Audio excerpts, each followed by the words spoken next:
how to refund games on Steam. So first of all, just go ahead to your browser and navigate towards Steam Help, and then you're gonna be able to see right here help.steampower.com, and then log in with your Steam account. And after you have logged in, click on purchases, and then find the purchase that you would like to refund, and then click on it, and basically select the problem that you are having with the product, and then click next, and then follow the steps basically, right? So basically you're gonna see right here, click next, I'd like to request a refund right here, right?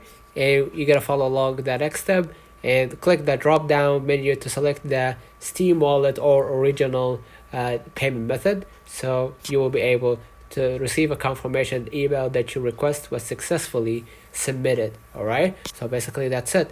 Let me know in the comments if this video helped you. Don't forget to like and subscribe, turn on the notification bell to receive every video we upload. Thank you for watching. See you in the next one.